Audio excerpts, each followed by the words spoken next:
Assalamu alaikum friends, welcome back to my channel Study with Shamal. So today we are going to study the chapter says Sir Syed Ahmed Khan, um, the contributions which Sir Syed Ahmed Khan made to the Muslim cause. So Sir Syed Ahmed Khan he made several contributions to the Muslim cause, but as the question, the 14 marks question, we are supposed to give five reasons. So I have mentioned five reasons here, and you are supposed to develop these reasons in your answer. So let's discuss the first one, which was the education. Sir Syed Ahmed Khan he was very concerned about the education and the literacy rate of the Muslims, because the Muslims they were not acquiring the British education because they thought that it was un-Islamic. So Sir Syed Ahmad Khan he visited England so that he can review the British education system of Oxford and Cambridge University. Then he set up schools in Moradabad and Ghazipur on Victorian lines. He set up schools there, and they were a Muslim school, so the Muslim parents they were sending their children to those Muslim schools, so it improved the literacy rate. Moreover, Sir Syed Ahmad Khan he established the Muhammadan Anglo Oriental School at Aligarh in 1875, and as a result Muslim literacy rate improved. Also the Muhammadan Anglo Oriental School, it was raised to the university level in future. Okay, so due to the improvement in literacy rate, the Muslims they got better jobs, and the institutions they also produced many future leaders of Pakistan, such as Liaquat Ali Khan and Ayub Khan.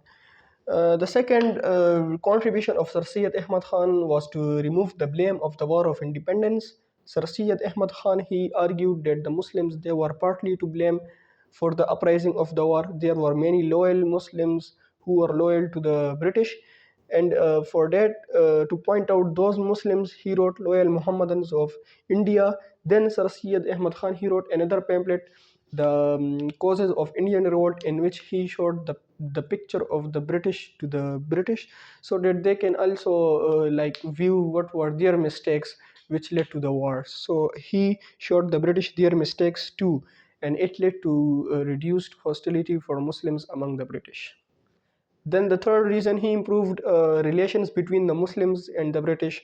The first thing first, he removed the misunderstanding of the British for the word Nadarat, which the British considered as an insult, and he told them that it was derived from the word Nasir, which meant helper.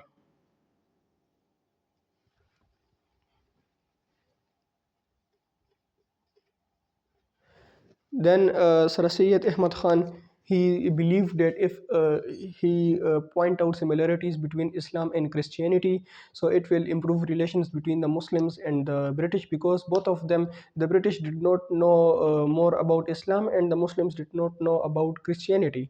So for that reason he wrote Tabayyunul Kalam, so that he can point out similarities between Islam and Christianity.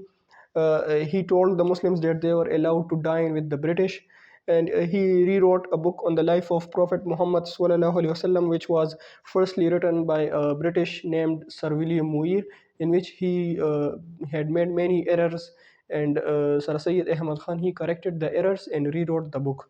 Then he also warned the Muslims that they should uh, improve their relations with the British, so that they can demand concessions from the British, and their social status in the society can improve. Because on the other hand, the Hindus they had already improved their relations with the British, so they were improving their lives, while on the other hand, the lives of the Muslims it was declining.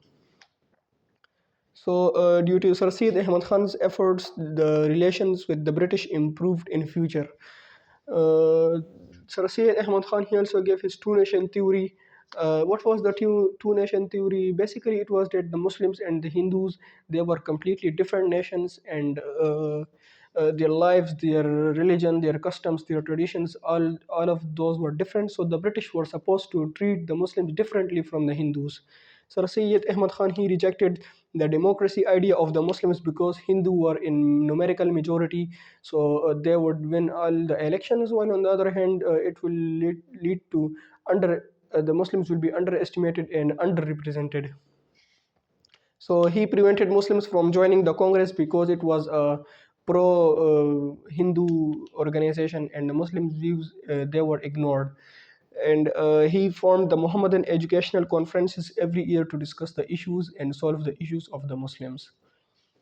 Societies introduced by Sir Syed Ahmed Khan, as the Hindus, they had demanded that Hindi should be the official language of the India. So it worried Sir Syed Ahmed Khan, because he liked Urdu very much, and Urdu was the language of the Muslims. So he did not want Urdu to come under the influence of Hindi.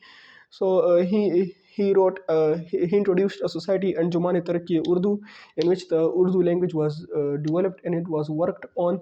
And he also introduced a scientific society at Ghazipur, in which scientific work was translated from English into Urdu. So these led to the development of Urdu. That's it for today. I hope you liked the video. Make sure you like and subscribe. Bye bye.